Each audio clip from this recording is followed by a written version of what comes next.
Hi, my name is Mona, and I'm the blind traveler. Follow me along to see what adventures I'll get into today. Today, I'm in Turkey. Topkapi Palace. View from Topkapi Palace. This place is phenomenal, like phenomenal. You could probably spend all day here, but we don't have all day, so I'm gonna keep it brief. Just as quick history is this was the palace used by the Ottomans for over 600 years, I believe. All the sultans lived here, the administration stuff all happened here. This is where the entire Ottoman Empire was ruled. The Ottoman Empire was at its peak in the 17th century. So Muhammad II, who is Muhammad Fatih, he was the one who actually built this place.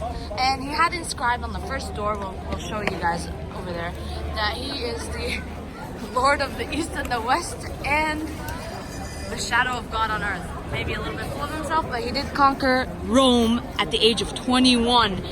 Think about that, guys. 21. We're just graduating college. He was conquering Rome. He ended the Roman Empire. Now, what was also really fascinating is in this place there's around 2,000 people, and all these people needed to eat. And they had huge amounts of kitchens. They basically, like, a lot of kitchens right over there, straight ahead, guys. We just also got to witness like a full ceremony. Another interesting fact is the council, so basically the Sultan's administration, they would gather Saturday through Tuesday in that building over there. They would do their business every day after Fajr time.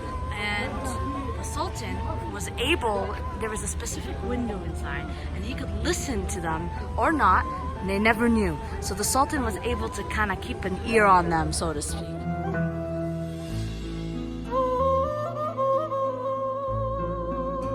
I'm coming to you from the first courtyard of Topkapi Palace. I can't say, I always trip up. But anyways, this place is phenomenal. So we just came from Bab al-Himaya, the first door. So again, this was built by Muhammad II, who is Muhammad Fatih. He is the one who conquered Rome and took over Constantinople. One interesting thing and an example of Ottomans not destroying everything is this church. This church dates all the way back from 4th century AD. So it's a really 1100 years before the Ottomans came. So they saw this church, they didn't really care about it, they left it as it is. They used it as a while for holding their weapons. It's called, what is it, Ayahiran? Which means like I forgot, something about peace. But anyways, they just left it alone. And this church turned into the first oldest museum in this area. They turned it into a museum in 1869. So people can come and see the church. It's still intact, it's still preserved, it's phenomenal. They just touched it because they didn't care. They cared about Hagia Sophia. That's what they converted into a mosque. Then we have over there the archaeological museum that I hope that I get to check out. And then if you go all the way over there, that's Bab al-Salam, that's the door to the main administrative area. Interesting story, people or the sultans used to walk out from there to Hagia Sophia on Friday prayer, on the day, basically it's the holy day for the Muslims, for us, and the noon prayer, and they would walk and everybody could see them going all the way to Hagia Sophia for a Friday prayer. Public.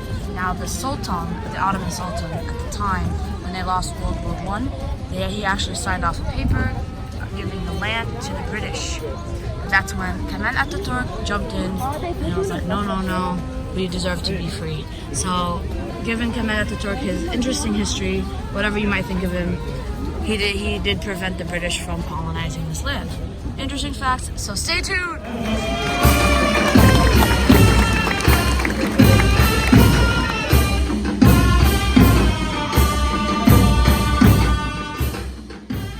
Hope you enjoyed The Blind Traveler. If so, like and subscribe and hit the bell for future notifications. And if you're interested to see how I travel as a blind person, check out my series, Planes, Trains, and Kings. The link is listed below.